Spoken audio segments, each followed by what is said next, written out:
Salutare, om bun! Mă bucur că ești prezent la un nou material cu vibrații înalte. Profit de acest moment pentru a te anunța că am rescris manualul de meditație.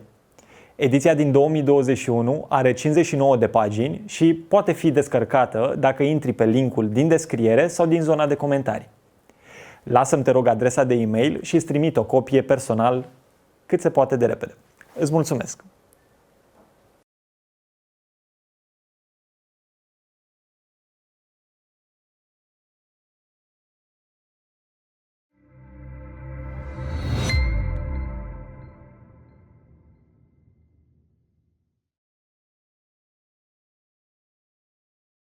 We are only limited by weakness of attention and poverty of imagination. That's the only limit we've got. Weakness of attention, got to focus on what it is you want. You've got to give it your undivided attention. And poverty of imagination. Use your imagination to build enormous pictures. See great things happening in your life. Make a decision to become one with whatever you want. A lot of people are wandering around, they don't know what to do. Their life isn't going where they want it to go, they're not doing what they want to do, and they're stuck. And they don't know how to change it. You see, we've got the ability to create the kind of life we want, but it doesn't happen by accident. Yet, if you don't gain an awareness of who you are and what makes you tick, odds are pretty good you'll never be free. Most people live in a little cage of their own making, and they don't even know it. You and I are God's highest form of creation. There's nothing on the planet that will equal us. Now, I often point out that we're the only creature on the planet that's totally disoriented in our environment. It's true. All the other little creatures are completely at home in their environment. They blend in. We don't. We've been given the mental faculties to create our own environment. It's just that most people don't do a very good job of it. School doesn't teach us how to do it.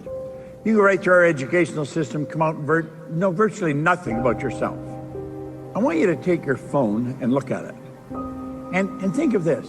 Let each of those lines on the screen represent a level of vibration. Everything the phone can do, you can do with your marvelous mind. We refer to these levels of vibration as frequencies. And there's an infinite number of frequencies. Now your cell phone has its own frequency. If I've got your number in my phone, I can hit send, bang, you get the message. Doesn't matter where you are. I could take a picture, hit send, and simultaneously with me hitting it, you'll have it. See, in truth, there isn't any time or space. That's an illusion. We're dealing here with energy, and we're dealing with frequencies. We're dealing with energy. Everybody's phone has its own frequency. Well, you know, so do people. You can transfer pictures from your mind to somebody else's mind on the other side of the world just the same as you can with your phone. Now, most people never really gain an understanding of that or how to do that. But everything you're thinking, you're sending off charges of energy. Thought is energy. Thought waves are cosmic waves that penetrate all time and space. Thought waves makes the laser look puny. It's the most potent form of energy is. Most people don't really know much about it. They don't think very much about it. Every great leader that has ever lived has been in complete and unanimous agreement that you and I become what we think about. They've disagreed on almost everything else but that one point. We truly do become what we think about. You know, most people think of what they don't want. They spend time thinking of what they don't want. I get so sick of living this way. I'm so tired of never being able to afford it. I'm so sick of not taking a nice vacation. I'm so sick, and that's all they're talking about. And they're attracting it. They've magnetized themselves to what they don't want. Well, if we will think of the phone, get it straight in your mind. Your mind works like the phone. Do you know that everything we want is already here? you're going to find nothing's created or destroyed.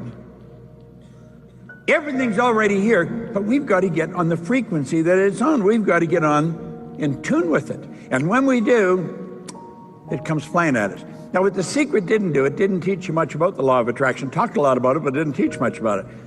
Law of attraction is a secondary law. It's not a primary law at all. The law of vibration is the primary law. That law decrees everything vibrates, nothing rests. This whole building and everything in it, you and me and everything in it, is moving. It's energy and it moves. It's in a very high speed of vibration. This body we're living in moves. As we activate brain cells, everything in us starts to change.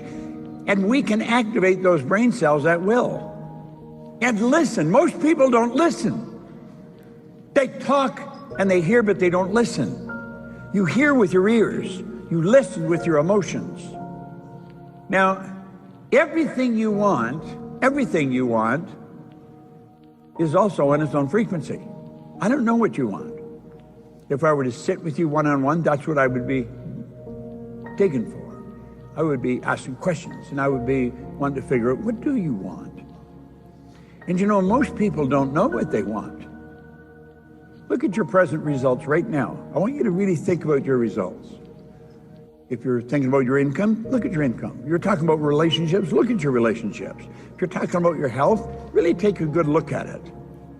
You're attracting what you're in harmony with. Now, if somebody had told me that when I first started, I wouldn't have liked it. Because I didn't like what was coming into my life. I didn't like it at all. But we've got to understand, nobody's given it to us. If it's coming, we've earned it. If we don't like it, we can change it. It's so basic and so simple. Energy attracts like energy. This thing we're living in is a molecular structure. It's a massive energy and high speed of vibration. Yet whatever we're thinking controls the vibration we're in. Because as we think, we activate brain cells, and that's what causes us to vibrate.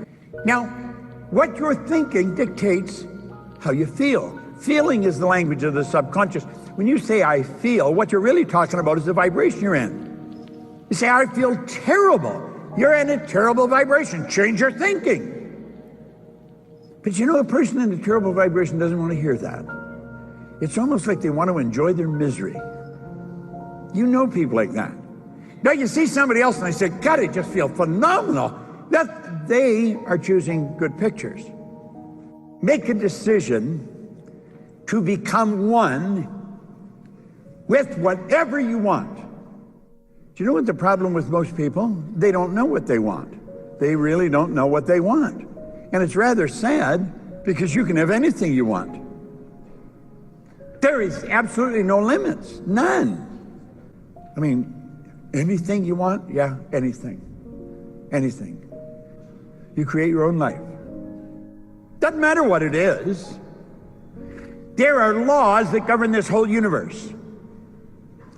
One of the laws that Carnegie gave us, that's one of the best, he said, any idea that is held in the mind, any idea, doesn't matter what it is, any idea that's held in the mind, that's emphasized, that you keep thinking about.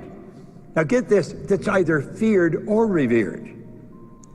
He said, any idea that's held in the mind, that's emphasized, that's either feared or revered, will begin to close itself in the most convenient and appropriate form available. That's the perpetual law of transmutation. That's the law of the universe. Energy is always moving into form. Whatever you're thinking about, it's moving into form. It's like Van Gogh was asked how he did such beautiful work. He said, I dream my painting, and then I paint my dream. Write your goal on a card, carry the card loose in your pocket. Now what happens when I put my hand in my pocket and I touch the card, the sensory factor touch is affected. It sends a light message, rifle firing through my central nervous system, strikes those cells in my brain, they're activated, and the picture of my goal flashes on my mind. So you see, it's all electronic. You're much like your phone or like your computer. You're in charge, and you can dictate what pictures you want coming on your mind, and that picture must move into form. That's an absolute law. We're only limited by weakness of attention and poverty of imagination. That's the only limit we've got. Weakness of attention, got to focus on what it is you want. You've got to give it your undivided attention. And poverty of imagination. Use your imagination to build enormous pictures. See great things happening in your life. What pictures are you holding on the screen of your mind? The only limit is weakness of attention and poverty of imagination. Now, attention is drawn through your higher faculty, the will. The will gives you the ability to focus on one idea to the exclusion of all outside distractions. Okay? Now, there's two things that you have to know if you really want to live your dream. You have to know where you are, you have to know where you're going, and you got to move in that direction. Now, why are there so many people stuck? Think.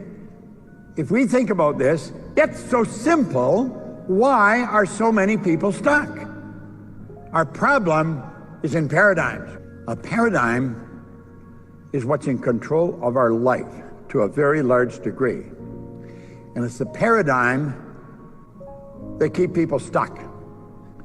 A paradigm is a mental program that has almost exclusive control over our habitual behavior.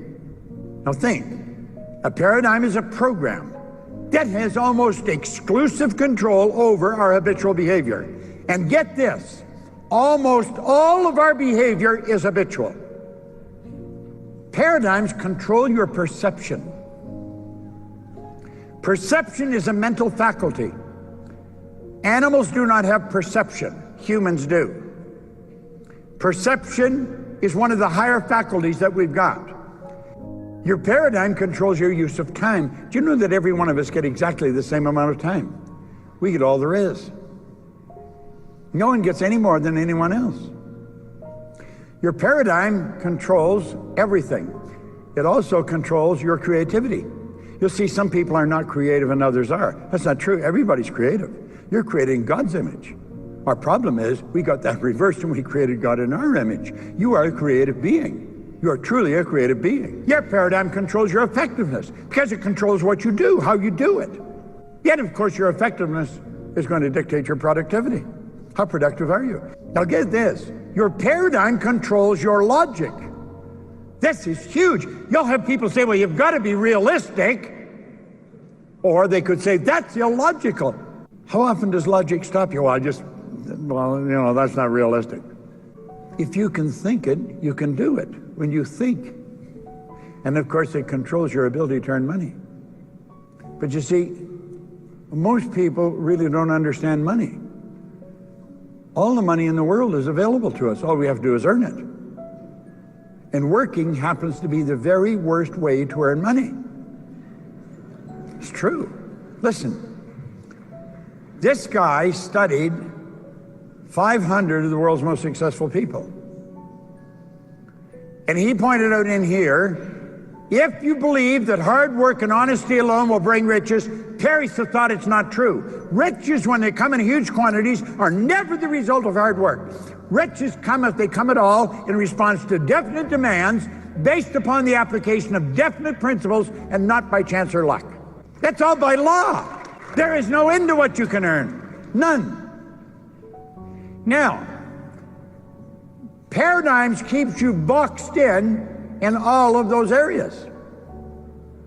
It's just like there's a box around us. And every time we go to change, we hit the wall. And it doesn't happen. When you make up your mind, you're going to change the paradigm, the wall comes down. But I'm going to tell you something. That doesn't mean you're going to change right away. You make a decision, I'm changing this, that wall will come down. Then you'll be in a position to start moving, and the wall is down. You're not bouncing off it anymore. And when you say, I'm going to change, just think of this. The change can be huge. Absolutely huge. And the change is permanent.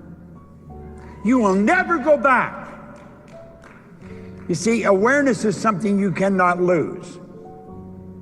Your spiritual DNA is perfect. You know what that means? It means there's perfection within every one of us. There's perfection within every one of us. It doesn't require any modification or any improvement. Absolutely none. There is perfection within you. And that perfection seeks expression with and through you. That's what causes you to want. My grandmother pretty well raised me. And I'm going to tell you something. Grandma was wrong on this score because she said you should be satisfied with what you've got. Grandma was wrong. Never. You should never be satisfied with what you've got. You should be happy with it. Dissatisfaction is a creative state. Dissatisfaction is going to get you to reach higher, go further, run faster. Dissatisfaction is a creative state. It's the spiritual essence within us seeking expression through us. See, there's perfection within us, and it wants to express itself with and through us. That's why you want. Everything you own when you die belongs to somebody else. You never own anything. You're merely a custodian. You should have it, and you should enjoy it, but you never own it. But what you are is yours forever. That's why we want to develop a greater awareness. We want to become aware of this perfection within us. Spirit's all-knowing. You know what that means? All the knowledge there ever was or ever will be is omnipresent. All the knowledge there ever was. All the power. You'll wonder, where does she get all the energy? Where does he go? Nobody gets energy. Everybody releases energy. Desire, it's a triggering message. Lets it go. All the power there ever was or ever will be. Quit saying, oh, I'm tired, I don't know where you get all the energy. You've already got it. Release it. Desire. Desire is the triggering mechanism, and it doesn't matter where you are because it's omnipresent. We're connected to everything. Everything's connected to us. There is only one power, and that's the real you. Are you truly who you pretend to be? Come on. Wake up, get out and make it happen.